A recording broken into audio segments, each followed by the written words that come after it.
कहानी शुरू एक एयरपोर्ट से होती है जहाँ पर हम एक लड़की को देखते हैं। वो अपनी फ्लाइट में जा रही थी। प्लेन रनवे पर था, लोग आ जा रहे थे, सब कुछ नॉर्मल था। मगर ये फ्लाइट कितनी खतरनाक होने वाली है अभी कुछ ही देर में हम जान पाएंगे। अब वो लड़की प्लेन में आकर अपने सामान को सेट कर रही थी, पर उससे अपना सामान रखा नहीं जा रहा था, इसलिए उसके साथ बैठा दूसरा मुसाफिर उसकी मदद करता है और इसी बहाने से दोनों में बातचीत शुरू हो जाती है। प्लेन ने भी उड़ान भर ली थी। वो दोनों बातें करते हैं। वो लड़की खुद को मॉडल बताकर अपना तारुफ करवाती है। वो आदमी भी जो उसके साथ बैठा था खुद को म्यूजिशियन बताता है। तभी उस लड़की को बात याद आती है। वो कहती है कुछ वक्त पहले मेरा एक दोस्त था, वो भी म्यूजिशियन था, जिसका नाम गैब्रियल था। अब गैब्रियल का नाम सुनते ही वो म्यूजिशियन आदमी कहता है ये नाम मुझे अच्छे से याद है। इसी नाम के आदमी का मैंने बहुत सालों पहले म्यूजिक लॉन्च किया था जो बहुत घटिया था, बुरी तरह से फ्लॉप हुआ था और मैंने उसकी बहुत बेइज्जती की थी। लड़की उससे कहती है कहीं हम एक ही गैब्रियल की बात तो नहीं कर रहे, क्योंकि उस वक्त वो मेरा दोस्त था। यहाँ पर वो आदमी पूछता है क्या उसका पूरा नाम गैब्रियल पेस्टरनेक तो नहीं? वो लड़की कहती है हाँ। ये बात सुनकर वहाँ पर एक और बुरी औरत अपनी सीट से उठती है जो एक टीचर थी और कहती है गैब्रियल मेरा स्टूडेंट रह चुका है जो हर चीज में फेल होता रहता था, मुझे इसीलिए वो याद है क्योंकि मैंने अपने 30 साल के तजुर्बे में उससे बुरा स्टूडेंट कहीं नहीं देखा। यहीं पर एक और लड़का बोलता है हाँ मैं भी गैब्रियल को जानता हूँ, उस वक्त वो मेरे साथ ही पढ़ता था, उसकी बेवकूफियों को लेकर वो बहुत मशहूर था, इसीलिए हम उसका बहुत मजाक बनाया करते थे। टीचर कहती है क्या ये अजीब बात नहीं है कि एक ही प्लेन में बहुत से लोग एक ही आदमी के बारे में बात कर रहे हैं? तभी एक और आदमी पीछे से उठता है और कहता है गैब्रियल को तो मैं भी जानता हूँ, वो मेरे पास काम करता था, बहुत ही साइको इंसान था, मैंने इसीलिए उसे जॉब से निकाल दिया। अब म्यूजिशियन को भी शक हो रहा था। वो उठकर पीछे की तरफ देखता है और प्लेन में बैठे सभी मुसाफिरों से पूछता है कि गैब्रियल को कौन कौन जानता है। हैरान करने वाली बात ये थी सब के सब हाथ उठाते हैं क्योंकि कहीं ना कहीं कभी ना कभी वो गैब्रियल से मिले थे और उसको जानते थे। अब वो म्यूजिशियन आदमी पूछता है क्या यहाँ पर बैठे सभी लोगों ने इस फ्लाइट की टिकट को खुद खरीदा था? यहाँ पर एक और हैरान कर देने वाली बात सामने आती है, किसी ने भी इस फ्लाइट की टिकट को खुद से नहीं खरीदा था, किसी को गिफ्ट मिला था तो यहाँ पर किसी की कंपनी ने दिया था। टीचर कहती है मैंने तो इस फ्लाइट को कैंसिल करने का भी सोचा था, पर मुझे सख्ती से इस दिन आने का कहा गया। कि सभी बातें एयर होस्टेस सुन लेती है और आकर इनको बताती है कि जिस गैब्रियल पेस्टरनेक की आप लोग बात कर रहे हैं वो आज इस फ्लाइट का कैबिन चीफ है और मेरा भी उससे मेरी पुरानी जिंदगी में रिश्ता रह चुका है। मैं और वो इकट्ठी ट्रेनिंग करते थे। एक दिन उसने मुझे प्रपोज किया, वो मुझसे शादी करना चाहता था पर मैंने उसे मना कर दिया। बाद में वो मेरा सीनियर बन गया, आज वो इस प्लेन में है। मैं भी नहीं आना चाहती थी पर ना चाहते हुए भी मुझे आज इस प्लेन में आना पड़ा क्योंकि वो मेरा हेड है। पर परेशानी वाली बात ये है वो कुछ वक्त पहले पायलट्स के हिस्से में गया था पर अब तक वापस नहीं आया और किसी ने भी दरवाजा नहीं खोला। इसके अलावा दोनों पायलट्स कोई जवाब नहीं दे रहे। म्यूजिशियन परेशान हो जाता है। वो कहता है इसका मतलब ये है यहाँ पर जितने भी इंसान मौजूद हैं सब ने कभी ना कभी कहीं ना कहीं गैब्रियल के साथ बुरा किया है। पर वो उस मॉडल लड़की से पूछता है तुम तो उसकी दोस्त थी ना, तुमने क्या गलत किया था? वो कहती है गैब्रियल मुझे पसंद करता था पर मैं उसके दोस्त को मैंने उसको धोखा दिया। अब जिस दोस्त के साथ मिलकर इसने गैब्रियल को धोखा दिया था वो भी इसी प्लेन में मौजूद था। तभी प्लेन हिलने लगता है। सब के सब बहुत ज्यादा डर गए थे। यहाँ से एक बुरा आदमी उठता है और पायलट के हिस्से में जाकर गैब्रियल को आवाज देता है, कहता है प्लीज दरवाजा खोलो। वो यहाँ पर खुद का गैब्रियल से रिश्ता बताता है कि मैं एक दिमाग का डॉक्टर हूँ। जब गैब्रियल सब चीजों से परेशान हो गया तो वो मेरे पास अपना इलाज करवाने आया करता था, पर बाद में मैंने अपनी फीस बढ़ा दी और फिर गैब्रियल ने मेरे पास आना भी छोड़ दिया। लेकिन मुझे उसका इलाज करते हुए पता चला उसके दिमागी हालत उसके माँ बाप की वजह से खराब थी क्योंकि उन्होंने कभी उसके साथ अच्छा सलूक नहीं किया।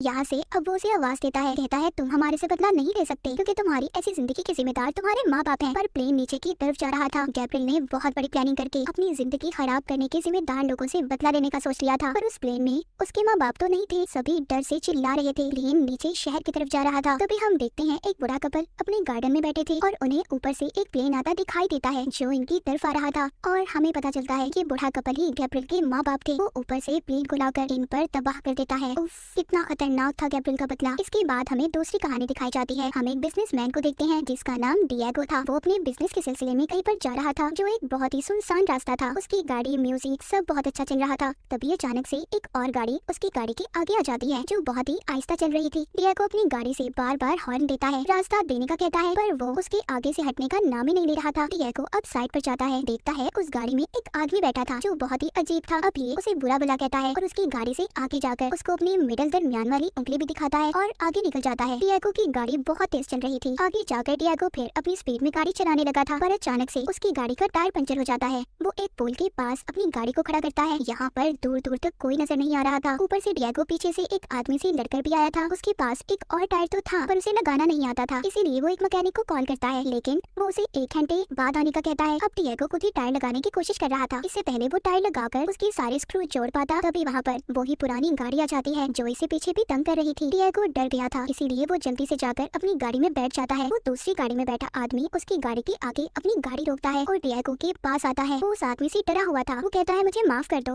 मुझे तुम्हें बुरा भला नहीं कहना चाहिए था। पर वो आदमी बहुत गुस्से में था और रेंच लेकर उसकी गाड़ी का शीशा तोड़ने लगता है। डिएगो बहुत डर गया था। वो पुलिस को भी कॉल करता है पर नेटवर्क नहीं आ रहा था। उस आदमी का शीशा तोड़कर दिल नहीं भरा था, वो और भी उल्टी सीधी हरकतें कर रहा था। डिएगो को ये सब देखकर बहुत बुरा लगता है। जब वो आदमी अपनी गाड़ी में बैठता है कि पीछे से आधी लगे टायर से ही अपनी गाड़ी स्टार्ट करके उसकी गाड़ी को धक्का मारता है, जिससे उसकी पुरानी गाड़ी पूल में जाकर गिरती है और वो भी जख्मी हो गया था। फिर डिएगो वहाँ से जाने लगता है पर अभी भी उसका गुस्सा ठंडा नहीं हुआ था। वो दोबारा से अपनी गाड़ी उस आदमी की तरफ मोड़ता है और उसे मारने की कोशिश करता है। इससे पहले वो कुछ कर पाता, डिएगो का टायर खुल गया था, उसकी गाड़ी भी पूल में जाकर गिरती है। वो आदमी अब इसकी गाड़ी में आकर इसे बहुत मारता है और सीट बेल्ट से इसका गला भी बांध देता है। उस आदमी का गुस्सा अभी शांत नहीं हुआ था। वो पेट्रोल टैंक में आग लगा देता है ताकि डिएगो वहीं पर मर जाए। जैसे ही वो जा रहा था, डिएगो पीछे से आकर उसकी टांग को पकड़ लेता है, जिससे दोनों ही गाड़ी में फंस गए थे। वहीं बाहर अब तक डिएगो का मैकेनिक भी आ गया था, लेकिन तभी वहाँ पर एक जोरदार धमाका होता है जिसमें डिएगो और वो आदमी मर गए थे। जब वो मैकेनिक पुलिस को बुलाता है, वहाँ पर आकर वो लोग आग बुझाते हैं तो देखते हैं गाड़ी में उन दोनों के स्केलेटन ढांचे ही बचे थे। जैसे ही वो दोनों बैठे थे, पुलिस ऑफिसर उन्हें देखकर कहता है शायद दोनों एक दूसरे को बचाने की कोशिश कर रहे थे, पर ये नहीं जानते थे कि दोनों ने बदले की आग में एक दूसरे को खत्म कर दिया था। तो ये सबक हम सबके लिए है कि अगर हम अपनी जिंदगी में छोटी छोटी गलतियों को नजरअंदाज कर दें तो हम बड़ी मुसीबतों से बच सकते हैं। जैसे डिएगो अगर उस पागल आदमी को नजरअंदाज कर देता तो आज उसके साथ ये सब कुछ ना होता। इसके बाद हम तीसरी कहानी को देखते हैं, साइमन नाम के एक इंजीनियर की कहानी जो बड़ी बड़ी बेकार बिल्डिंग्स को बॉम्ब लगाकर उड़ाया करता था। आज एक काम सा दिन था। साइमन को उसकी वाइफ की कॉल आती है जो उससे कहती है कि आज तुमने घर केक लेकर आना है क्योंकि हमारी बेटी का बर्थडे है। अब साइमन एक बेकरी के पास अपनी गाड़ी को रोकता है और केक लेने चला जाता है, लेकिन इसी दरमियान उसकी गाड़ी कंपनी वाले ले गए थे क्योंकि उनका मानना ये था कि उसने गलत जगह पर अपनी गाड़ी को खड़ा किया है जहाँ पर खड़ा करने की इजाजत नहीं थी।